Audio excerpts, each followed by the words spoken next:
Саламатсыздар ма? Мен Алматы облысы Талдықорған қаласы номер 14 орта мектеп гимназиясының математика пәнінің мұғалімі Беделхан Ернар. Бүгінгі сабағым 7 сынып алгебралық бөлшектерге амалдар қолдану тақырыбы. Оқушылар, сіздердің бүгінгі сабақта қол жеткізетін мақсаттарыңыз алгебралық бөлшектерді қосу және азайтуды орындау. Бағалау критерийлері: алгебралық бөлшектерді ортақ бөлімге келтіру, алгебралық бөлшектің толықтауыштарын көбейтеді, алгебралық бөлшектерге амалдарды дұрыс орындайды. Сонымен, жалпы алгебралық бөлшек. Сіздер естеріңізде болса, 5 сыныпта жай бөлшектерге амалдар қолдануды өттіңіздер. Қостыңыздар, азайттыңыздар, көбейттіңіздер, бөлдіңіздер, я? Енді бұл бөлшек өрнек дегеніміз тура жай бөлшектерге ұқсас, тек қана алымында және бөлімінде өрнектер тұрады екен. Сандармен араласып келеді екен өрнектер. Сіздер бұның бірінші қасиетін қараңыздар. А бөлінген Б тең АС бөлінген БС.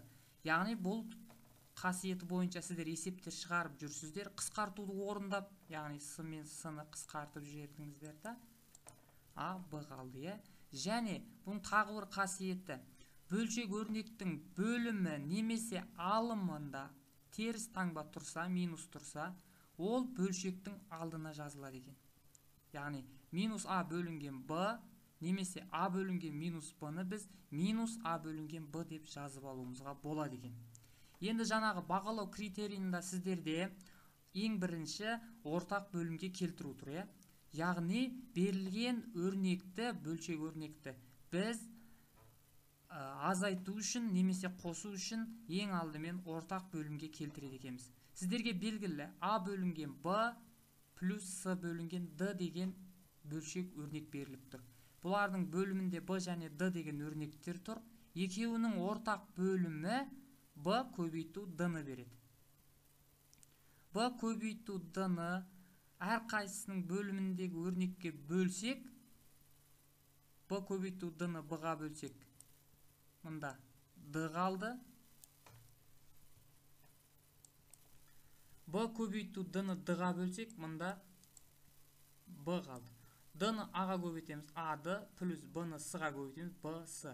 Бұл бізде бөлшек өрнектерге қосу амалын орындаудың мысалы екен. Екіншісі, азайтуды орындаған кезде де тура жай бөлшектерді азайтқан сияқты бөлімін ортақ бөлімге келтіреміз. Б көбейту Д, яғни екі өрнектің көбейтіндісі. Тура жаңағындай А-ға Д-дан береміз, С-ға Б-дан береміз. Демек, А-Д минус Б-С деген өрнек шығады екен. Бұл бізде бөлшек өрнектерді қосу және азайтудың жалпы түрі. Енді осыға мысалдар көрсетемін. Сол мысалдар бойынша сіздер тапсырманы орындайсыздар. Сонымен кеттік. Бірінші мысалды қараймыз. А минус Б минус А квадрат минус 3 бөлінген АБ дейді. А-ның бөлімінде 1 бар деп ойлаймыз, А минус Б бөлінген 1. Минус А квадрат минус 3 бөлінген А плюс Б. Екеуінің ортақ бөлімі 1-ді А плюс 1-ге көбейткенге тең. Демек, А плюс 1. Мынаған А плюс 1-ден береміз. Мынаған 1-ден береміз. Демек, А плюс 1 көбейтілген А минус 1 тұр. Минус А квадрат минус 3. Ал бізге А минус 1, А плюс 1, ол бізге қысқаша көбейту формуласындағы екі өрнектің квадратының айырымын береді. Яғни А квадрат минус Б квадратты. Демек, А квадрат минус 1 тұр.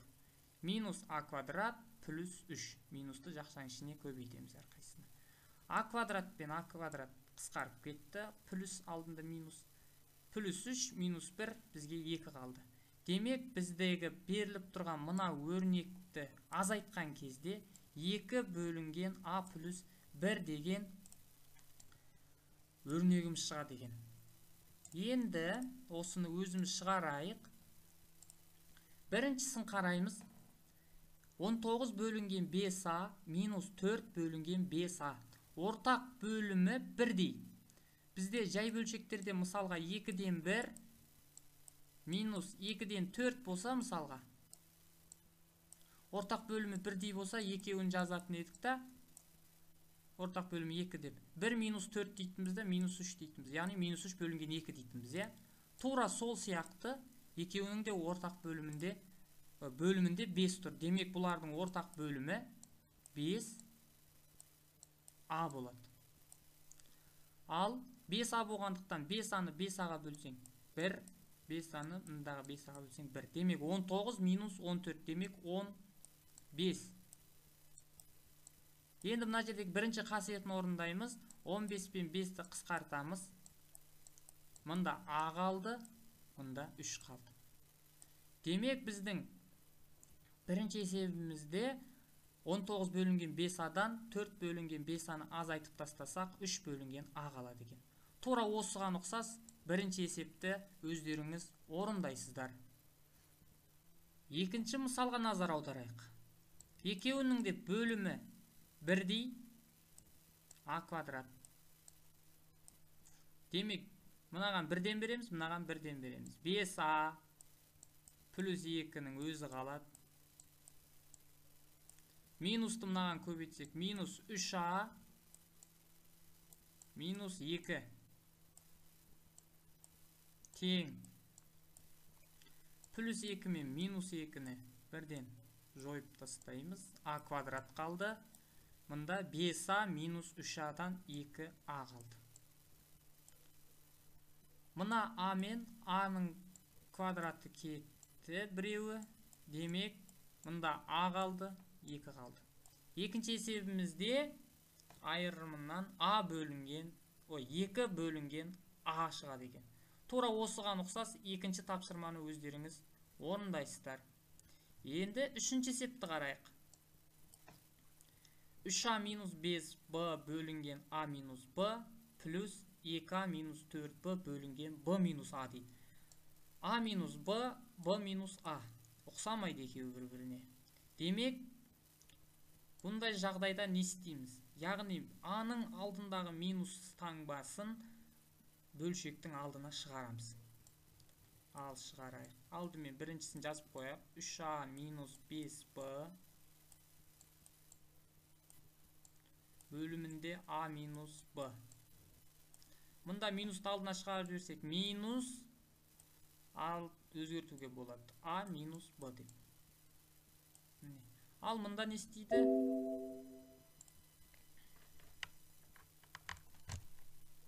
Екі а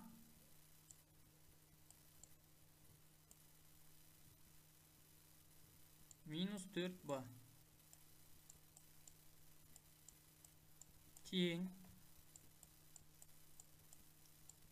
а минус b 3адан 2-аны азайтамыз. Мұнда мұна минус пен мұна минус плюсті береді. 3адан 2-аны азайтамыз. А болады. 5 минус 5b плюс 4b минус b қалады. А минус b бізге 1-ді береді. Біздегі үшінші есебімізде 1 шығады екен. Тура осыған ұқсас үшіншіні өздеріңіз орындаңыздар. Мысалға қарап. Енді төртіншіні қарайық. Мынаны өшіріп қояйық.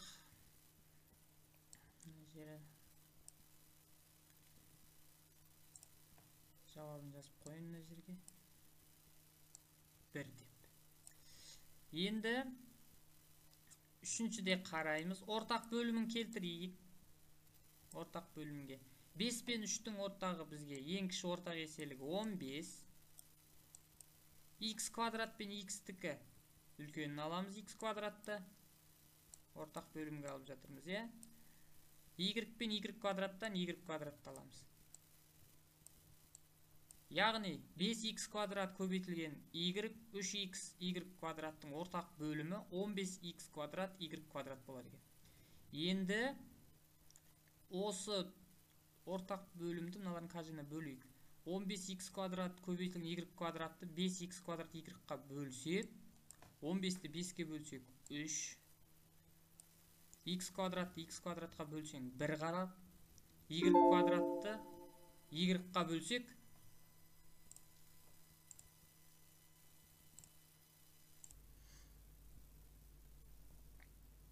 y қалады.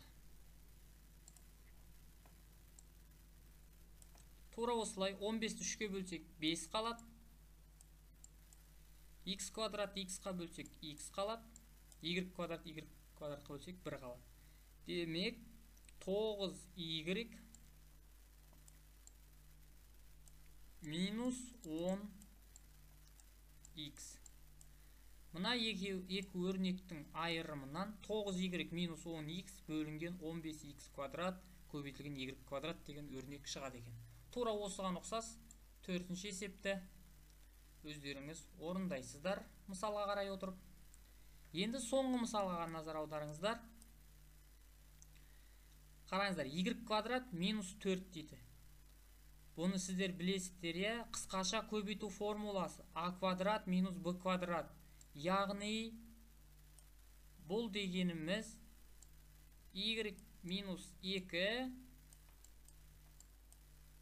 y плюс 2-ні береді бізге. a квадрат минус b квадрат 4 минус 1 бөлінген y минус 2. Енді қараңыздар, y минус 2, y плюс 2, y минус 2. Ортақ бөлімі мұнау болады. Өйткені қараңыздар, y минус 2 мұнада бар, мұнада да бар. Демек, мұнау ортақ бөлімі болғандықтан, осы өрнекті өзіне бөлсек мұнда 1 қалады, 1-ден береміз. Осы өрнекті y минус 2-ге бөлсек, y минус 2 мен y минус 2 кетеді, y плюс 2 қалады. Орындадық, тең, жоғары жағын өшірейін, сыймай қалды. Енді ортақ бөлімін жазып қояйық. Ортақ бөлімін y квадрат минус 4 дей салайын. Оның неге тең екендігін білесіздер ғой. 4-ті 1-ге көбейтсек 4 минус минусты мынаған көбейтсек минус y минус 2 қалды. Тең. Астында бізде y минус 2 y плюс 2. Мына жерде не бар? 2 минус y бар. Бізде өрнегіміз мынандай шықты. Y минус 2 минус y бөлінген y минус 2, y плюс 2. Енді бұны ары тағыда қысқартуға болады. Мына жерде минусты жақсының алдына шығарып жіберсек, y минус 2 қалады. Сол y минус 2 мен y минус 2-ні қысқартамыз. Жазайық соны. Мына жерге. Минусты жақсаң алдына шығарған кезде y минус 2 болды. Мұнда да y минус 2, y плюс 2. Y минус 2 мен y минус 2-ні қысқартамыз. Тең. Мұнда 1 қалды. Минусы бар алдында. Мұнда y плюс 2 қалды. Бұл біздің соңғы өрнегіміздің жауабы екен. Тура осыған ұқсас 5-ші есепті өздеріңіз орындайсыздар. Содан кейін келесі тапсырма жеке жұмыс өздеріңізге бөлшек түрінде жазыңыз дейді. Яғни амалдарды орындайсыздар. Біріншісінде минус болсын, екіншісінде плюс болсын. Демек, 11 плюс 3a квадрат бөлінген 33a квадрат b минус 2b квадрат плюс 11 бөлінген 22ab куб. ортақ бөлімге келтіреміз. Ортақ бөлімі 33 пен 22-нің ортақ бөлімі 66. А квадрат пен А-ның ортақ бөлімі А квадрат. Б куб пен Б-нікі Б куб. Яғни ортақ бөлімі бізде 66 А квадрат Б куб екен. Яғни мыналарды енді ортақ бөлімінің қазіріне бөліп, мына жерге бересіздер шегесіне, содан кейін орындайсыздар. Екінші есепте тура сондай, тек қана плюсімен. Сау болыңыздар.